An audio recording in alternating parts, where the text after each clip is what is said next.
Ahora que ya leímos Ion e Hipias Mayor, vamos a estudiar brevemente, esquemáticamente, pero veamos que este Platón joven, que lo mencionamos y lo describimos como socrático, veamos por qué especialmente en Hipias Mayor se ve claro, porque pone en escena lo que se llama el método socrático o la mayéutica. La mayéutica, que en griego maieutike, significa el arte de dar a luz, el arte de partear. Se dice que la madre de Sócrates era partera, y así como su madre daba luz a los niños, él daba luz a las ideas. Es una idea de dar a luz las ideas. Especialmente Hipias Mayor decía que lo caracterizamos como diálogo aporético. Es un diálogo que pone en escena la mayéutica en estado negativo. ¿Cuál es la mayéutica en estado negativo? Es lo que algunos teóricos denominan el primer momento del método socrático, que es el momento de la refutación.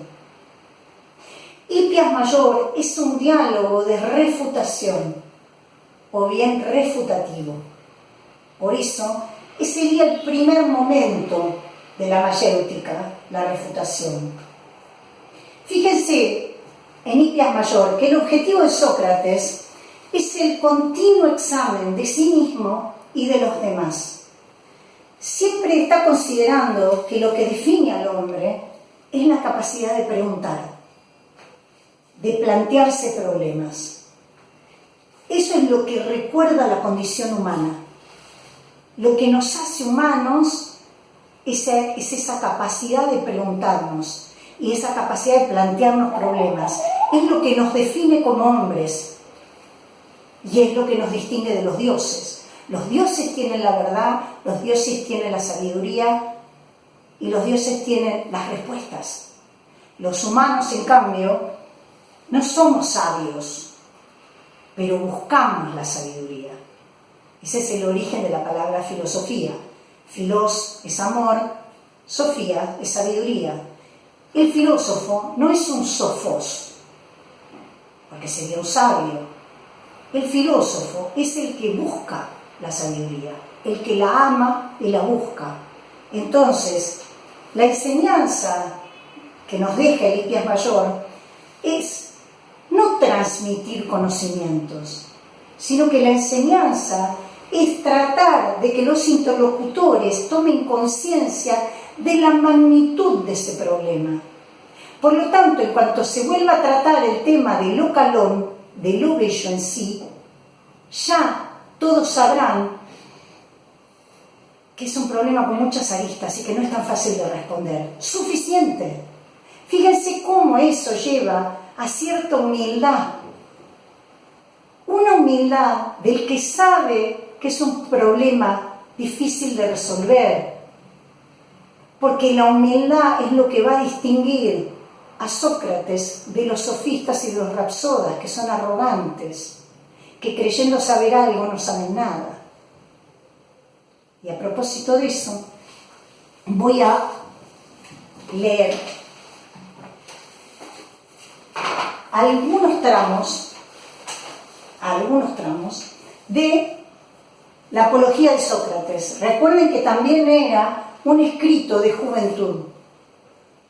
Voy a saltear, pero ustedes cuando les lea estos pasajes, tengan en mente a Ion, porque estamos reuniendo y estamos en este momento empezando a cerrar esta primera etapa de juventud de Platón, de escritos de juventud.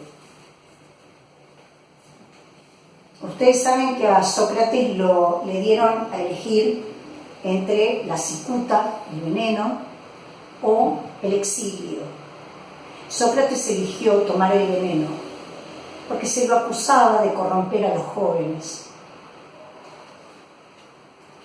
Fíjense, esta es la apología que escribe Platón. Dice: Si alguien quiere buscarlo, estamos en la numeración original 21a. Sabéis también cómo era Querofón, cuán vehemente en todo cuanto emprendía. Así pues también, cierta vez llegado a Delfos, osó consultar al oráculo sobre lo siguiente. De nuevo, os ruego que no me interrumpáis ni arméis gritería. Preguntó, en efecto, si había alguien más sabio que yo. Está hablando Sócrates. Pues bien, la pitonisa contestó que no había nadie más sabio. Y de esto su hermano aquí presente podrá daros testimonio, pues Querofón ha muerto. Reflexionad bien por qué motivo hablo de estas cosas. Porque quiero mostraros de dónde ha surgido la calumnia contra mí. Pues bien, al enterarme de esa sentencia, reflexioné del modo siguiente, dice Sócrates. ¿Qué quiere decir el Dios y cuál es el sentido de sus palabras oscuras? Pues yo bien tengo conciencia de no ser en lo más mínimo sabio. ¿Qué quiere pues decir al declarar que yo soy el más sabio? Pues por otra parte no debe de mentir, ya que no le está permitido. Y durante mucho tiempo anduve perplejo sobre qué podría querer decir. Finalmente decidí, a regañadientes, en lucha con mis escrúpulos, someterlo a la siguiente indagación. Me dirigí a uno de los tenidos por sabios, con la intención de refutar así, si de algún modo era posible, al oráculo, y demostrarle, en contra de su sentencia, este que aquí ves es más sabio que yo, tú en cambio me declarabas a mí el más sabio. Al examinar a fondo a este hombre, no necesito para nada nombrarle, era uno de nuestros políticos, hice ateniense en la siguiente experiencia. Examinándolo y en diálogo con él, me pareció que el hombre parecía sabio a muchos, y sobre todo se lo parecía a sí mismo, pero que no lo era. Entonces intenté mostrarle que creía ser sabio, pero no lo era. Como consecuencia de esto, me hice odioso para este hombre y para muchos de los presentes. Alejándome pues de allí, razonaba conmigo mismo. Yo soy en verdad más sabio que este hombre. Es de temer que ninguno de los dos sepa nada cabal ni que valga la pena. Pero mientras él cree saber algo y no sabe, yo, si de hecho no sé, tampoco creo saberlo. Parezco, pues, al menos por esta pequeñez, ser más sabio que él. Por esto mismo de que aquello que no sé, tampoco me figuro saberlo. Después me dirigí a otro, a uno de los que parecían aún más sabios que aquel, y experimenté lo mismo, y entonces también me hice odioso para este y para muchos otros. Vayan viendo, si estamos pensando que esta es la cuna del pensamiento occidental, vean qué valorada está la humildad acompañada de sabiduría. Es algo que en nuestra cultura valoramos profundamente. ¿Sí? Nada más encantador que alguien muy sabio y muy inteligente y a la vez humilde. Fíjense el origen de esta valoración. Fíjense de dónde nos vienen también esas consideraciones. Salteo. Después de examinar a los políticos, me dirigí a los poetas. ¿Se acuerdan? Poetas, rapsodas y sofistas. Acuérdense que los políticos son los sofistas. Sofistas son los maestros de los políticos. Vean, cuando yo les decía que estaban todos en una misma figura social. Después de examinar a los políticos, me dirigí a los poetas, a los autores de tragedias, de ditirambos y a los demás, en la creencia de poderme atrapar allí infraganti como menos sabio que ellos. Elijo pues aquellos de sus poemas que me parecen más acabados y compuestos con mayor esmero por ellos y les voy preguntando y preguntando qué habían querido decir, con miras al mismo tiempo de aprender algo de ellos. Me avergüenzo atenienses de deciros la verdad, pero con todo es menester que os la declare. Para decirlo de una vez, todos los presentes, o poco menos, se habrían expresado mejor que ellos sobre lo que ellos mismos habían compuesto. Reconocí pues bien pronto, una vez más, en el caso de los poetas, que no crean por sabiduría cuanto crean. ¿Se acuerdan de la palabra tecné? Acá está. No crean por sabiduría cuanto crean, sino por cierto don natural y poseídos de entusiasmo, como los adivinos y como los inspirados que pronuncian los oráculos. pues también estos dicen muchas cosas bellas, pero de lo que dicen nada saben. Algo similar me resultó patente le sucedía a los poetas. Al mismo tiempo advertí que debido a su actividad poética se figuraron ser los más sabios de los hombres en las demás cosas, en las cuales no eran sabios. Me alejé pues de ellos pensando igualmente que les era superior y por lo mismo que me daba superioridad sobre los políticos. Suspendo ahí. Pero noten ustedes entonces que la sabiduría o lo que lo hace más sabio según el oráculo es que no es que sabe, sino que reconoce que no sabe. A esta altura ya podemos darle la bienvenida a la famosa frase de solo sé que no sé nada. Porque tiene una impronta de sabiduría la confesión. Reconocer que no sabemos nada es ser más sabio que el presuntuoso rapsoda o el arrogante sofista que cree saberlo todo, igual no sabe nada. Pero al menos reconociendo que no sé nada, ya por ese detalle, dice él, por esa pequeñez, ya soy más sabio. Y si recuperan lo que leímos hace un rato sobre el Kalos Cagathos, van a notar que no es amigo de los sofistas y que no cree saber nada. Reléanlo ahora, vuelvan a escucharlo y van a ver que otra vez está esa pequeñez del reconocimiento de la propia ignorancia. Y acuérdense que Ión tenía por tema el maestro ignorante o el falso sabio. Sí, por ahí va. Por eso no da respuestas en el Hippias Mayor. Por eso no hay una conclusión. Porque si él da una conclusión, no se distingue del sofista. Todo lo contrario, todo el diálogo es una puesta en escena de que no sabe nada cierto, pero que sin embargo se pregunta, indaga, investiga. La enseñanza entonces del Hippias Mayor entonces no es transmitir sabiduría, sino tratar de que sus interlocutores tomen conciencia de los problemas.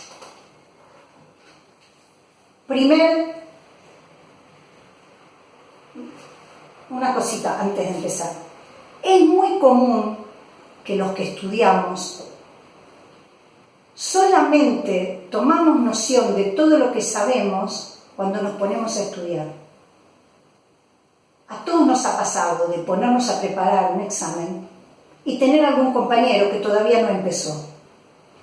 Hablamos con él y lo notamos bastante alegre, bastante feliz.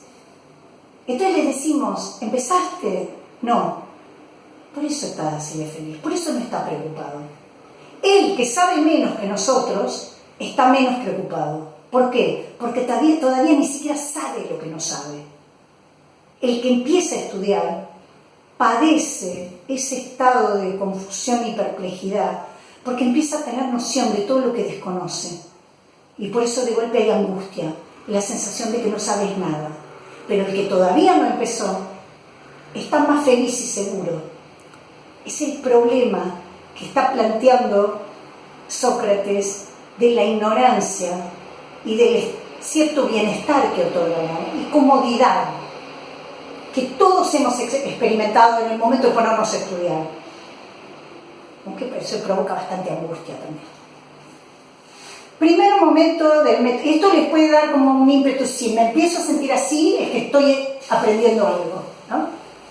Primer momento del método socrático, decíamos, es la refutación. Sócrates, noten ustedes que filosofa conversando. Usa el diálogo, lo vimos en la primera reunión que tuvimos, ¿no? Estuvimos viendo por qué usaba el método dialógico. Cierta organización de preguntas y respuestas convenientemente orientadas, es decir, se conversa, se pregunta, se responde, pero no de cualquier cosa. Están orientadas hacia un punto y no hay desvaríos. Y si los hay, rápidamente Sócrates los encamina. Eso es el método socrático. En eso consiste. y tiene la particularidad de usar un método, un tono, mejor, irónico. El tono irónico que mencionamos, que es la eironeia. Vamos a ponerlo, prefiero por acá porque preciso esto aparte. La eironeia, que significa, va con omega. Eironeia es ironía y es disimulo. Disimulo. Es el tono que dice lo contrario de lo que se piensa, de manera tal que se ve que en realidad piensa lo opuesto de lo que dice. Es un interrogar de Sócrates fingiendo ignorancia, disimulando superioridad. Finge estar convencido, finge estar admirado del Rapsoda Ion, finge estar convencido del saber del otro para que ese otro le comunique su saber o supuesto saber hasta obligarlo intelectualmente a que reconozca la propia ignorancia. La refutación, entonces, muestra al interrogado mediante hábiles preguntas, como lo hemos visto, hábiles opiniones, que cree verdaderas sus observaciones y de a poco las va poniendo en cuestión. De a poco le va mostrando que son contradictorias. De a poco lo pone ante la evidencia de que son falsas y que son incapaces de resistir el examen de la razón. Siempre el personaje de Sócrates está buscando lo que es común a todas las particularidades. Siempre está buscando lo común a todo lo que se presenta como un ejemplo. Porque Sócrates siempre está buscando, Platón siempre está buscando el universal. Siempre está buscando el en sí. Sócrates busca el en sí, es decir, ahora lo podemos decir, la esencia. Vamos a hacer un desafío. No va a haber mucho tiempo para responder, pero vayan pensándolo. La pregunta que les hago es, ¿qué diferencia encuentran ustedes entre una esencia, un concepto y una definición?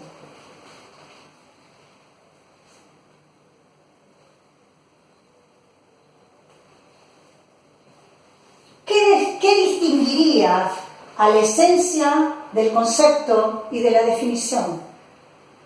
Si ustedes logran pensar alguna respuesta, van a poder captar más cabalmente lo que se intentó hacer en el Hippias Mayor.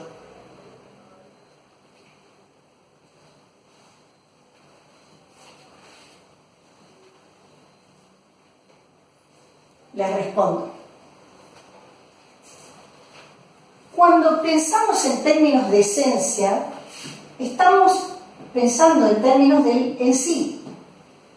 Por lo tanto, lo podemos pensar como la naturaleza de las cosas. Su naturaleza.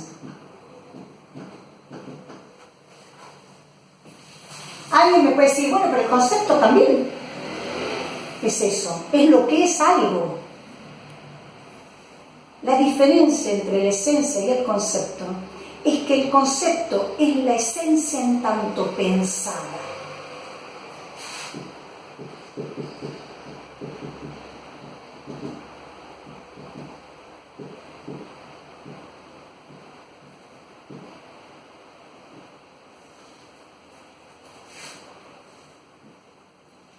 Esta quizás resulte más fácil de responder, porque entonces la definición será la expresión verbal o escrita del concepto.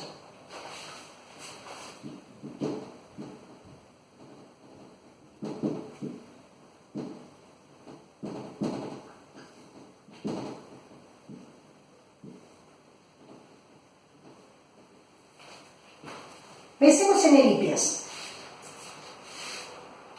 Hipias, al revés, Sócrates le pide a Hipias la definición de la belleza en sí. Hipias, nadie puede negar que lo intentó. Hipias trata de dar la definición, 7 veces intenta definirla. ¿Por qué fracasa las 7 veces? La respuesta platónica sería, y socrática, sería: jamás Hipias podría dar la definición, porque Hipias no conoce la esencia de lo bello. Como no conoce la esencia de lo bello, no tiene un concepto de lo bello y por lo tanto jamás puede expresarlo. Estos términos en este paradigma son indisolubles, totalmente indisolubles. ¿Qué le está mostrando? ¿Que no puede formular una definición? No, Sócrates le está mostrando que no conoce la esencia, que no tiene concepto de lo bello, porque no la conoce, porque es ignorante. Mal puede expresar la definición del concepto, mal puede expresarla verbalmente a la esencia o al concepto. En este paradigma, el problema, cuando un estudiante se sienta a rendir examen y dice: le juro, profesora, que lo sé, le juro que lo estudié, pero no sé cómo decirlo. Todos hemos pasado por ahí, porque es verdad que hay un momento en que uno ha leído y siente que lo leyó, pero pareciera que las palabras se le resisten. Conocemos todos esa sensación de nube, como que lo sabemos. Es más, si alguien lo dice, decimos: sí, así era. ¿Qué podrían decir? Todavía falta estudiarlo más, porque cuando te es propio, sabes cómo decirlo. Quizás falta un rato más. Como, si usted tiene la palabra, es porque sabe. Si usted no encuentra la palabra, es que todavía no tiene el concepto claro. Porque hay una idea en este paradigma, digo en este paradigma porque se puede discutir esto, hay una idea de que el concepto está indisolublemente ligado a la expresión de ese concepto. Entonces, que no hay forma de que uno tenga el concepto y que no lo sepa decir. Interesante para ayudarlos a estudiar esta disciplina tan exigente, porque es tan rigurosa que es muy exigente en la expresión. Ahora bien, uno podría decir: bueno, pero entonces Sócrates tampoco tiene el concepto. No, porque si no, Sócrates en la última definición, en vez de decir lo bello es difícil, lo hubiera definido. No, y ahí está la sabiduría de la que habla. Ese mínimo detalle que habla en la apología. Por ese mínimo detalle de que no se figura saber lo que no sabe. Ni siquiera pretende responder. Sabe que no lo va a poder responder. Pero sí sabe que puede pensarlo, que puede investigar. Entonces, lo que Sócrates está buscando es la esencia de lo bello. Sócrates está buscando lo que hace que una cosa sea lo que es y no otra. Es decir, la esencia en tanto se la piensa es el concepto. Entonces, Sócrates busca la definición de los conceptos. Y esa definición, como toda definición ajustada, no debe ser ni muy amplia ni muy estrecha. Porque definir, si lo separan de -finir, es fijar límites. Definir es establecer los confines de una esencia o de un concepto, ¿no? De algo. Cuando la definición es evidentemente insostenible, como es el caso de Hipias, en los 7 casos, el interlocutor queda perplejo, queda confuso, queda decepcionado, porque cree tener idea de lo que se le pregunta, pero dice que no puede expresarlo. ¿Sí? Siempre está la idea de que el concepto y la palabra van siempre unidos. ¿qué se logró en el Hippias Mayor? Que si es la puesta en escena de la mayéutica en estado negativo, es decir, la refutación, ¿qué se logró? Se logró la purificación, se logró la purga. En griego se denomina catarsis. Catarsis, nosotros también usamos esa palabra, en realidad es catarsis en griego, significa remoción, como una limpieza profunda. ¿De qué? De conocimientos falsos. Por eso, la refutación no es menor. La refutación es absolutamente imprescindible para que como si se limpiara el terreno de conocimientos falsos. Para que un conocimiento verdadero pueda instalarse, primero hay que refutar todos los conocimientos falsos que no se sostienen. Sí, un profesor de guitarra que decía: yo prefiero que venga un estudiante que jamás tuvo una guitarra en la mano a que venga un estudiante que estudió guitarra solo. ¿Por qué? Me dice, porque le tengo que sacar muchos vicios antes de empezar a enseñar. ¿Qué me está diciendo? Tengo que hacer la refutación primero, y cuesta, porque están bien anclados en los dedos, en los movimientos. En cambio, alguien que jamás agarró la guitarra ya no tiene que pasar por la instancia refutativa, va directo a cómo debe ser la técnica.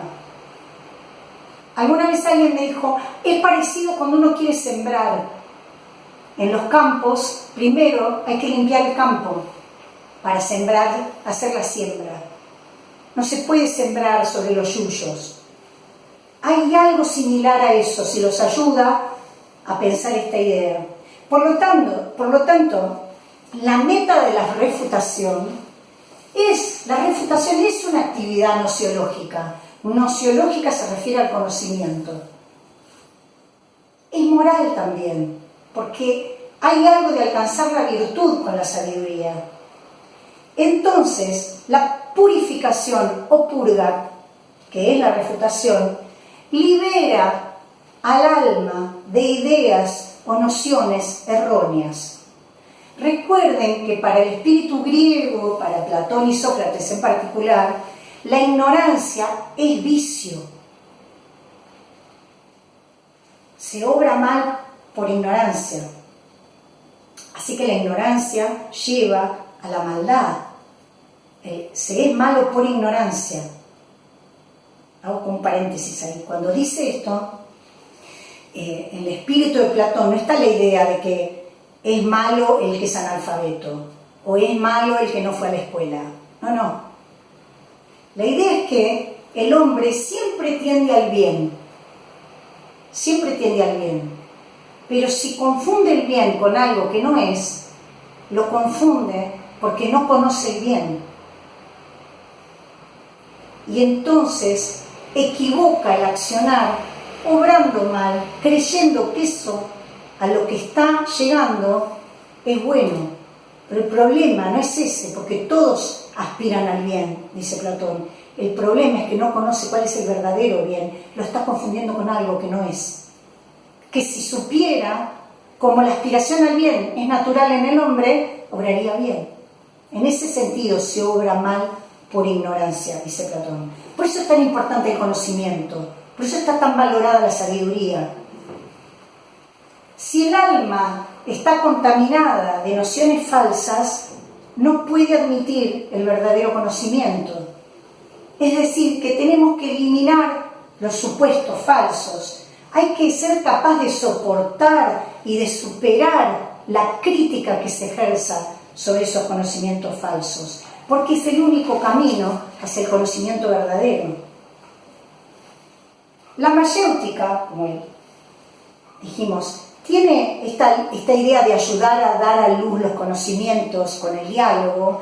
No busca informar, que es más o menos nuestro sistema educativo tiene mucho de información. No es informar, sino que es formar. Por eso la idea de paideia, estoy cerrando de a poco toda esta primera etapa. La idea de paideia como formación, porque la idea no es informar al discípulo, sino formarlo al discípulo, servir de guía para él. Los diálogos socráticos de Platón, es decir, los escritos juveniles o socráticos, no terminan, generalmente no terminan, no se responde. El diálogo concluye y no se llegó a nada, aparentemente. Se discute, se critica, pero la definición que se busca nunca se halla, nunca se encuentra. Quedan inconclusos los diálogos socráticos. Cree que el espectador o lector tiene que sacar sus propias conclusiones. El diálogo hace patente el problema, permite que el lector penetre en el sentido pleno de la cuestión y llega a su fin sin dar respuesta, como diciéndole al lector que si es persona suficientemente madura e inteligente, continuando ese camino señalado por el diálogo, va a encontrar la respuesta buscada. En filosofía, en este paradigma platónico, en filosofía, en ninguna cuestión esencial es posible dar respuestas hechas. El maestro es nada más que un estímulo. Ese es el caso de Sócrates. El maestro es un estímulo. El discípulo, si llega a la conclusión correcta, va a ser mediante su propio esfuerzo, su propia reflexión. Va a encontrarla él mismo. Los conocimientos quizás los tenía, pero no los sabía. El maestro tiene que saber guiar, no informar. Claramente hay una condición que hace posible esto, y es la convicción en Platón de que el alma está grávida de conocimientos. Por eso se pueden dar a luz. Si por eso en Platón está la teoría de la preexistencia del alma, que lo vamos a ver en el Fedro más adelante.